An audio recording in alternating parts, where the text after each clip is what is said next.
This episode's going to explore some pretty heavy stuff, and as such, it comes with a content warning for those who might find discussions about FTV and suicide to be confronting and triggering. But we don't shy away from tough chats here at Reimagine HR, and our organisations have a critical role as responders to what is, quite honestly, a national health and welfare issue. Family and domestic violence has lifelong impacts for victims, survivors and perpetrators. They might be your employees, they're also your customers. So what do you need to know, and how can we level up in our response? Welcome to Reimagining HR with Trina Sunday, the rule-breaking podcast where we challenge our thinking and our current people practices.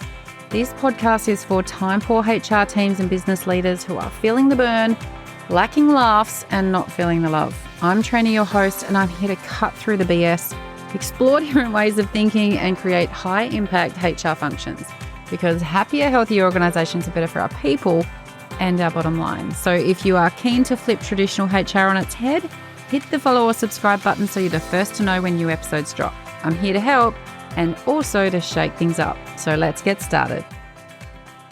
By definition, family domestic violence is abuse occurring within a family or domestic setting.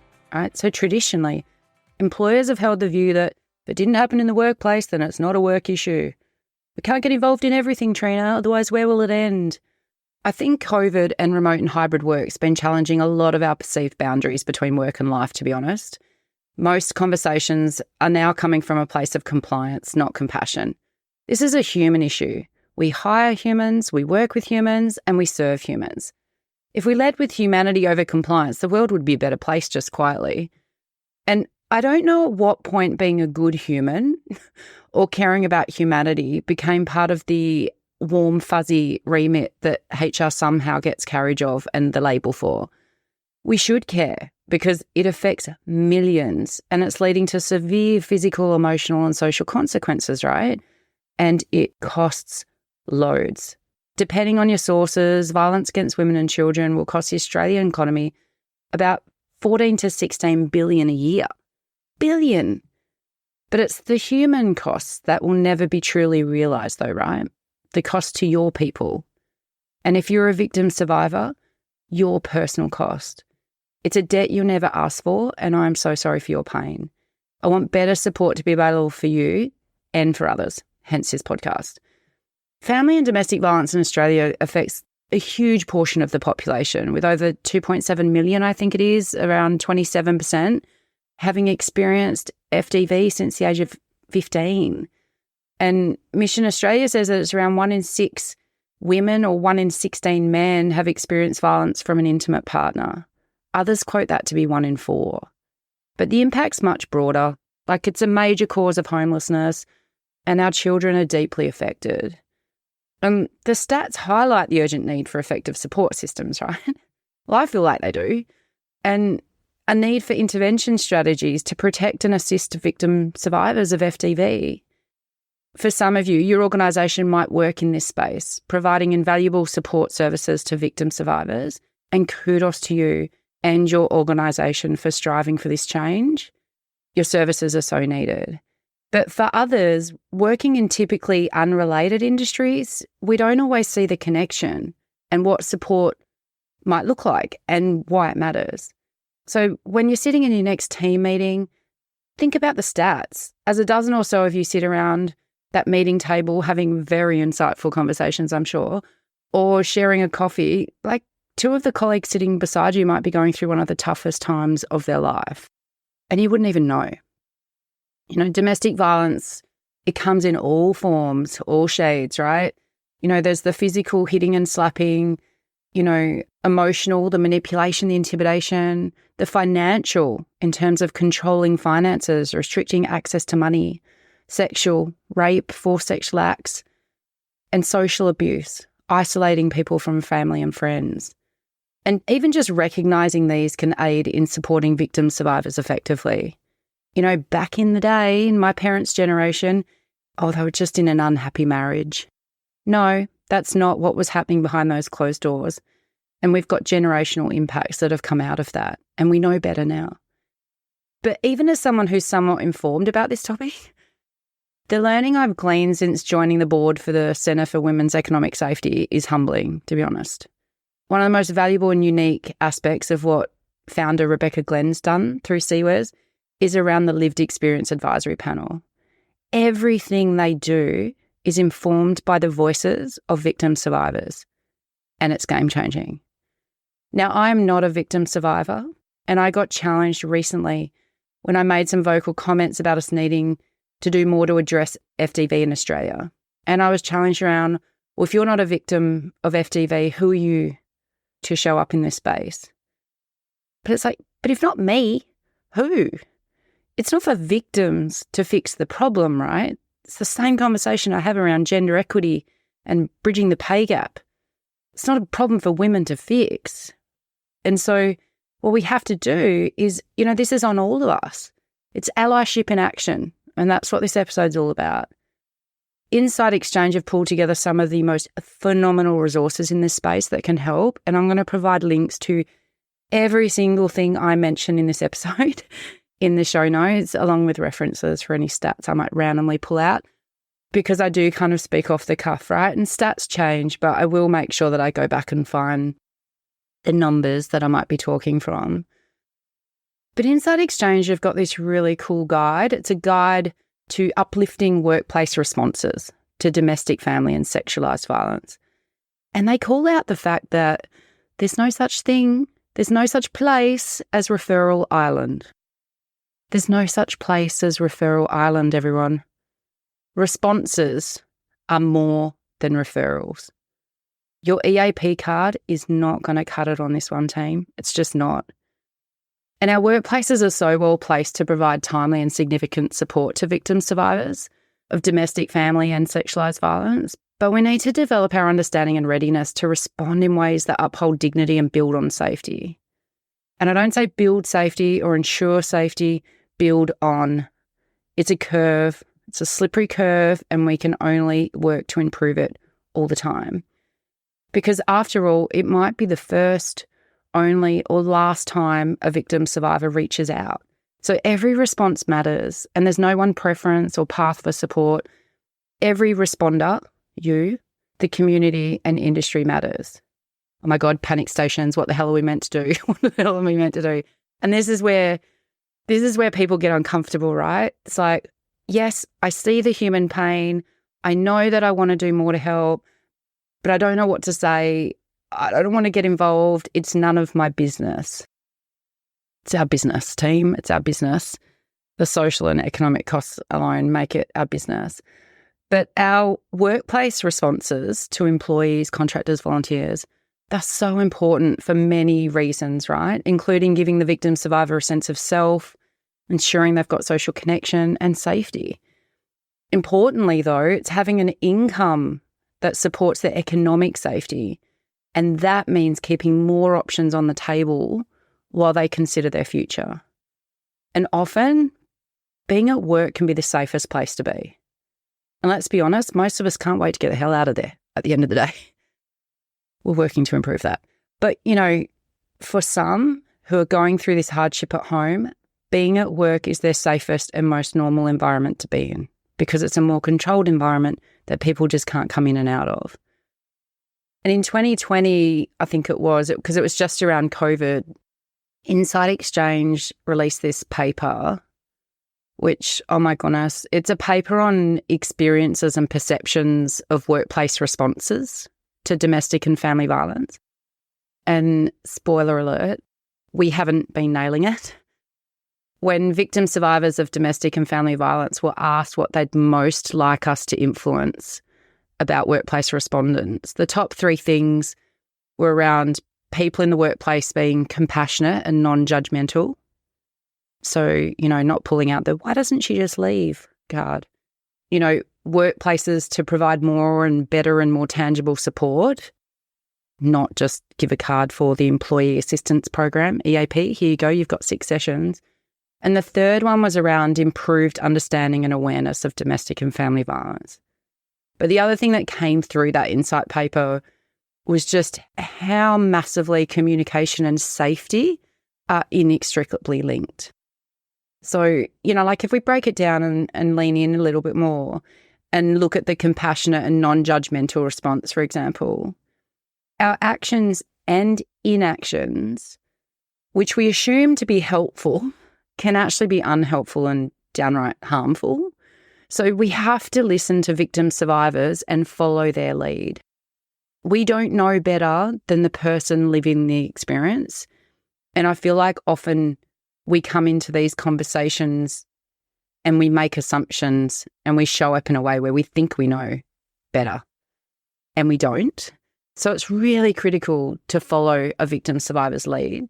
And in the workplace, the things that they are looking for, like the things that victim survivors told us that they were looking to see, are things like what you think they or other victim survivors might need, whether supports can be accessed via different policies that don't require identifying or talking about violence and abuse, that you believe them without requiring the humiliation and danger of providing documented evidence, if you trust them to know which things they need the most and next, what you think of them having made a request for support, whether you're open to them asking for more support later, whether more is expected of them because the workplace resources have been used to support them. So we'll give you this, but you've got to give us this back in return.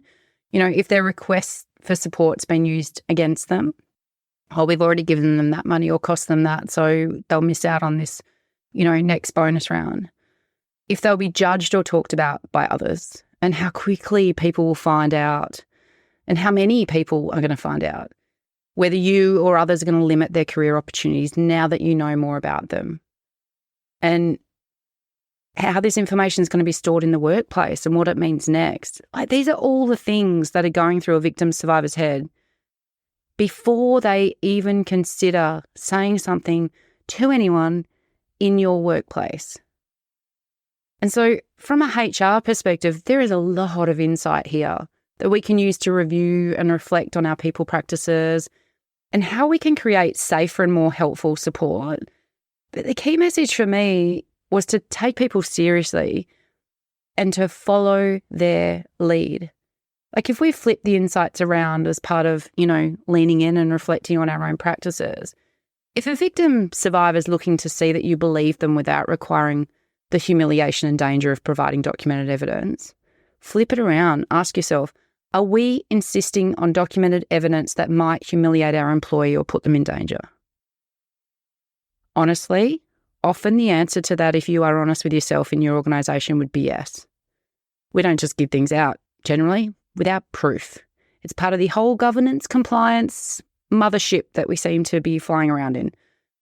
If a victim survivor's wondering what you'll think of them asking for help, ask yourself, how can we proactively share information and resources so that our stance on FTV is clear and that people know that we actively want them to seek help, and tell them how, that we don't leave them wondering. We can enhance the support for victim survivors by actively removing hurdles, actively, the lack of understanding, silence and silencing, the judgment, stigma, gossip, an unclear process, those evidence burdens that I was talking about, especially evidence. Asking for evidence of FTV is right up there with asking for a death certificate for someone to take bereavement leave. Don't be an asshole. Instead of asking, why do you need this? We can instead ask, what do you need? And organisational culture plays a massive part in this for me. And those that follow me in the work that I do know that I do a lot around culture change. Perpetrators and victim survivors of violence and abuse are alert to workplace culture, right? What they observe or experience from colleagues and managers, it informs their decision. So for a victim survivor, widening their support options and increasing choice and control is super important. The value of these options and choices, obviously, though, are contingent on workplace safety, both practically and culturally, for them to access and use the supports without there being adverse consequences. They're going to be looking for what's happened to people that have come before them. Joan in accounts had raised that she was going through this real hardship. This is what happened, and this is what happened to Joan. And if that's not a positive experience of support and advancement and helping in recovery, then the next person who has watched Joan's experience, they're not going to go in there, right? We know this. It's the same with people not raising complaints about people who are behaving abhorrently because they've seen some adverse action against those that have complained. For perpetrators, working in a culture of silence about violence and abuse or a culture of silencing victim survivors, they can continue to use their control, their abuse and their violence undetected and without consequence. Perpetrators can thrive in avoidant cultures because there isn't the courageous culture to call them out and take action. And responding to perpetrators is a whole other story. And I think it's Our Watch. They've created some practical guidelines on workplace responses to staff who perpetrate violence against women. And this is where organisations and employers start to get really twitchy, right? They initially lean in, want to be better, be supportive, do some of the good stuff for victim survivors. But then the layers of the FDV onion start peeling back and we start seeing more and more of what needs to be addressed here. And I get it. We like nice, neat initiatives that we can design, develop and implement and go about our day. But without hearing from those with lived experience and being super considered in our responses, we can get it really wrong and we can actually put people at risk. And I have a client that went all gung-ho in addressing a perpetrator's behaviour under the label of a zero tolerance approach and as a way of, setting an example, which never ends well in my experience. And, I would generally avoid adopting a zero tolerance approach against perpetrators, except where that behaviour would result in summary dismissal in normal circumstances. So, example, breaching workplace policies or codes of conduct. It's critical that we consider the position of victim survivors before an employee is terminated for perpetrating violence against women, because the outcome could have detrimental impact on her safety and well-being. Could be the final straw, flick a switch, things go terribly wrong. So we have to be really considered in our response. And again, follow their lead. The second things that survivors were talking about and sharing about workplaces was providing more and better support, right? More tangible support, like doing things that can actually make a difference to their situation.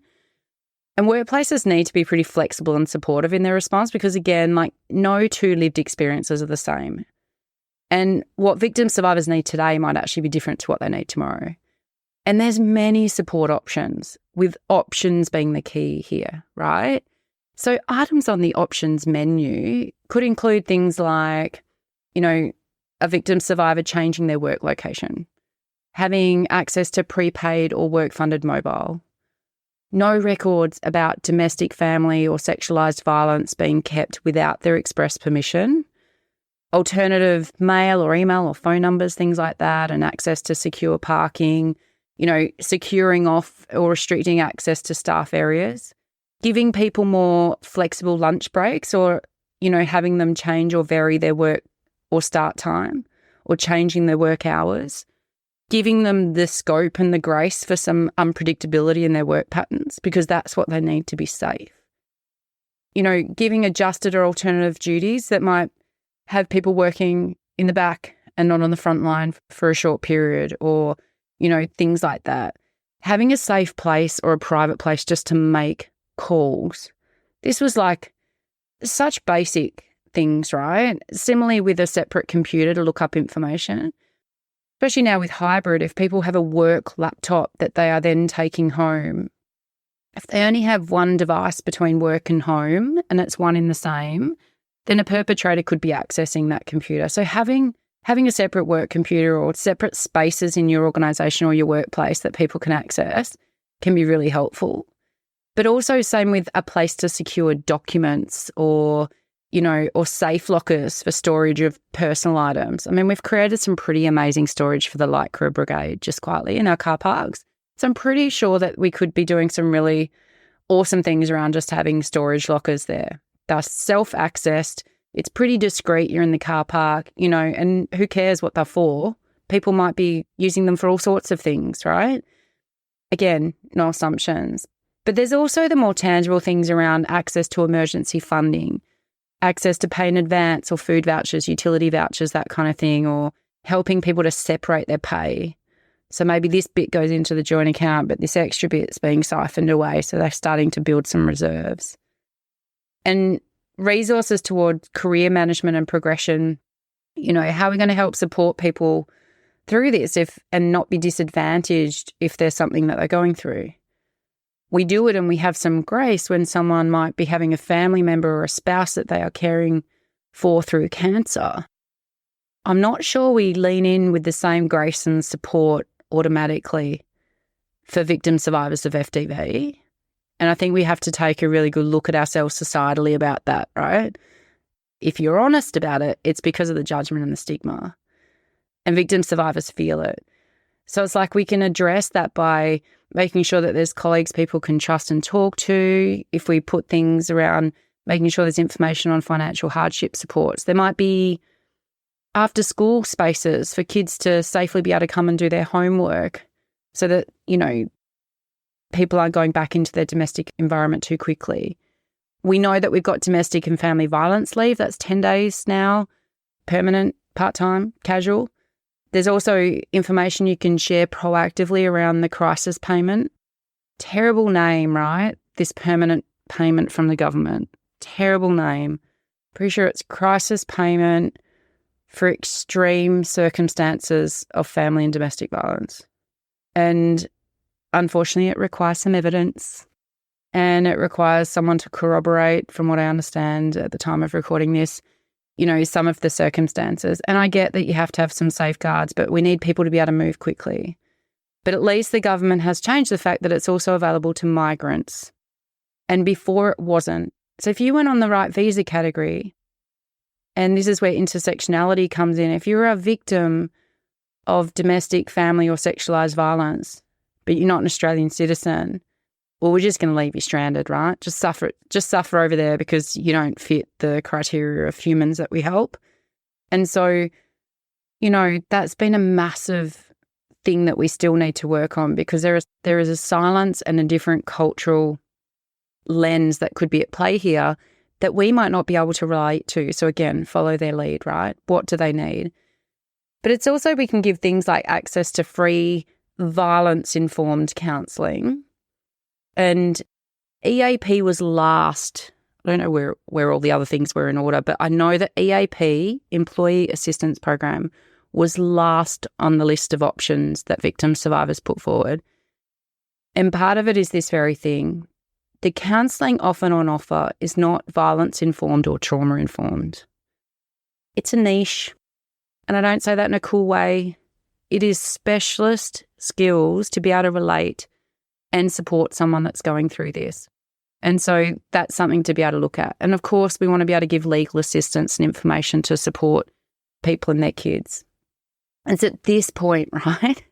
Executives are mentally calculating the costs. People leaders are getting overwhelmed. It's like, we can't fund all that. We can't do all that. Like, is that even our responsibility? Like, we're a business. We're an organisation. We're responsible for this, But this is why we need to educate and support our leaders who will be doing the responding or making the decisions about how we respond. And I know that members of the CEOs for Gender Equity group that I'm a part of had their eyes opened last year during a CEO summit, which focused on family domestic violence. And many of those members are now leading the way with options that are available, like some of those that I've mentioned, with no questions asked as a parameter. It's like, you need this, turn up to HR, they'll give it to you. That's it. And that's pretty mind-blowing, but it's working on this trust, right? Because if you think about how hard and what last resort it is, no one's coming to you as their employer first. So, is your workplace ready? If someone asked for something listed on this menu of supports, would the answer be yes? Or how can we find a way? Or is it going to be, no, we don't have that, sorry, have you tried Centrelink?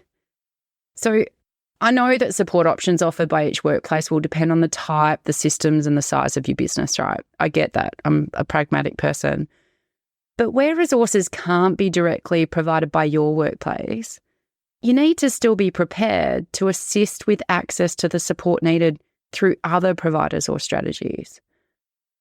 Not just say, yeah, no, we can't help. So what we know for sure is that we need to widen the support options and increase the choice and the control so that victim survivors have more control over their own situation. Again, it's follow their lead, right? And Insight Exchange have a lot around how you can follow their lead.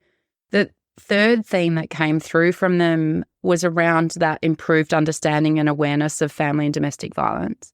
So what we understand about domestic, family and sexualised violence informs how we respond. Like it influences how we design products, services, systems. It influences how we communicate about those products, those services and systems. And every response matters. And therefore the understanding of different industries matters. So I've got access to some free, well, so do you, because we're sharing it, access to free, which are donated, modules from Insight Exchange that are designed to build understanding of and responses to domestic, family and sexualised violence. And I'll share the links in the podcast notes. And, key modules contain lived experience. They've got insights, data, concepts, animations, and an introduction to resources that you can take forward at no cost in your organisation, right? Did I mention that they're free?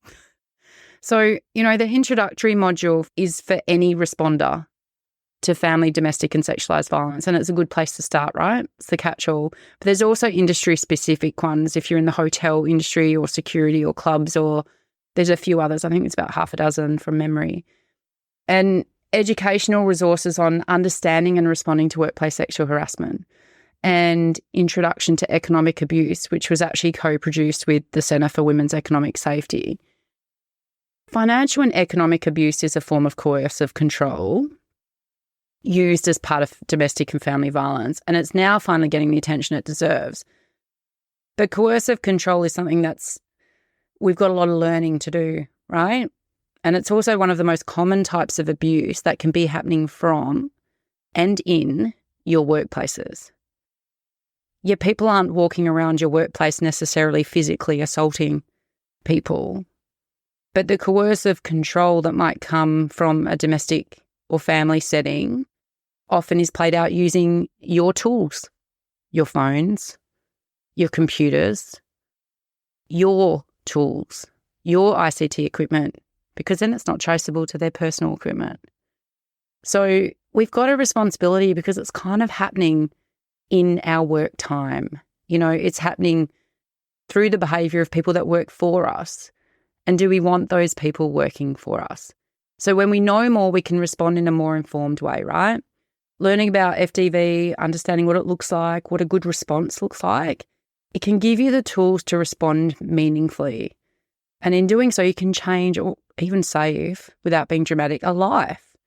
Like in my early career, I worked in an organisation that had a series of attempted and successful suicides. And it was confronting, like traumatic. Oh, my heart's beating. My fitness watch is telling me to breathe. People felt helpless. Like I felt helpless. Like I was the head of HR and that period was very difficult, personally and professionally, right? But one of the things that came out of that was I went through suicide prevention training.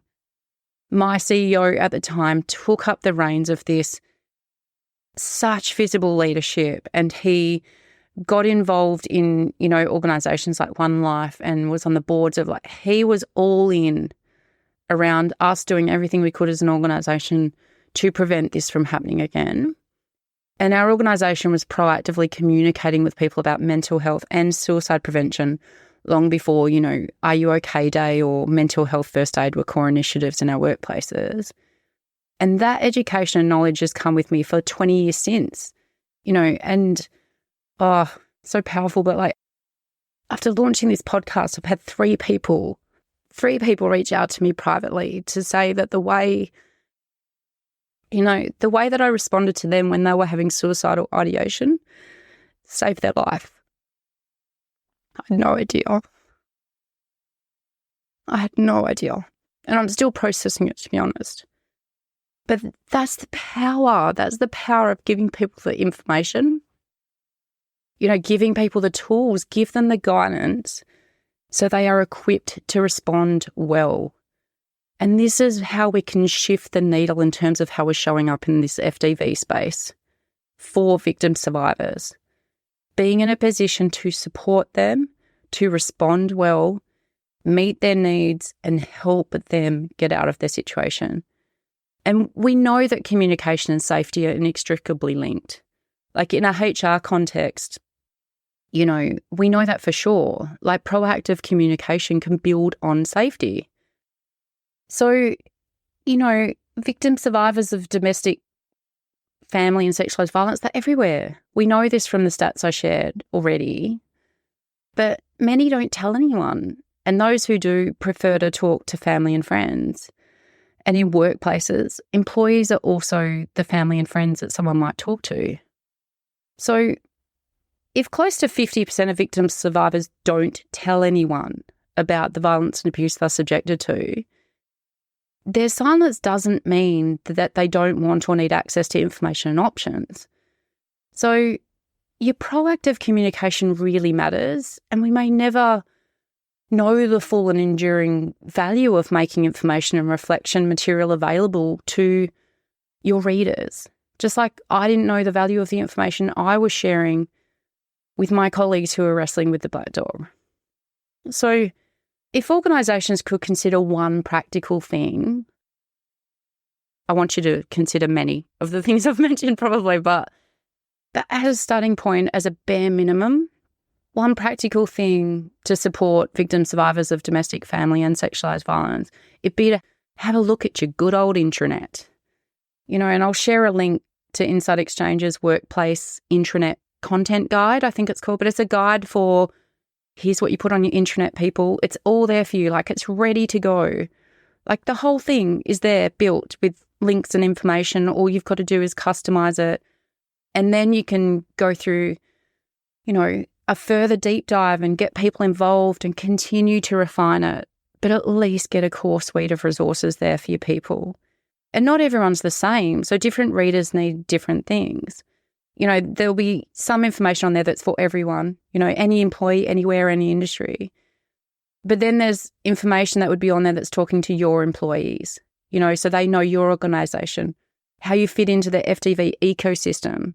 So what I mean by that is not just as an employee, but as a customer, as a member of the community or the economy, what your stance is, the relevant policies, your support FAQs, and any messages from your CEO or your leadership team. But you also need information on there for perpetrators. And this is often forgotten, right? Like if we can address the behaviour of perpetrators and help them to get help, we are also stopping the problem. So perpetrators might be in your organisation and thinking about their controlling, abusive or violent behaviour and what their options are to get help. They're not going to ask you for it. No perpetrator is walking up in your organisation saying, "Hi everyone, I'm a perpetrator of family domestic violence. Do you have any support options for me?" That's never going to happen. But if we can give the support and the resources and the tips and the tricks and the not just referral island, remember, but have a response through the information we provide that's going to get them help, then that will help. And then, of course, we've got, our victims, those who are thinking about their relationships and the experiences that they're having of violence and abuse and considering their options. And those menu of options, that's where you would have options of what you can provide. That's where you'd be sharing it with people.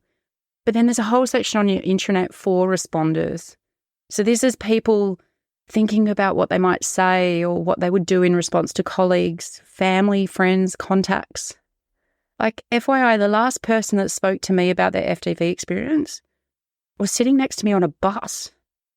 A, I never catch the bus. And secondly, I don't really like talking to people on a bus or an airplane. And then I'm not walking around with a shirt that says I'm really open to chatting in this space, but when we connect with people, eye contact, a smile. When we're connected as a community, that's where we create the spaces, right?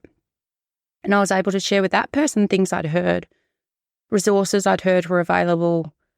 Now, I don't know what's happened with that lady, but I do know in that moment I gave her something where I could have just been shut down and given nothing. To the organisations who want to be silent on FDV, I would put it to you that your silence is pretty bloody loud. It's probably deafening to your existing employees, to be honest. Like, there's no fence to sit on with this. Like, there's no neutral standpoint, and to those who are boldly providing vocal and proactive support, the talent pool sees you. They want to work with you. And those who are not stepping up to focus on the human aspects of their human resources, well, you'll be left behind. It's attraction retention 101.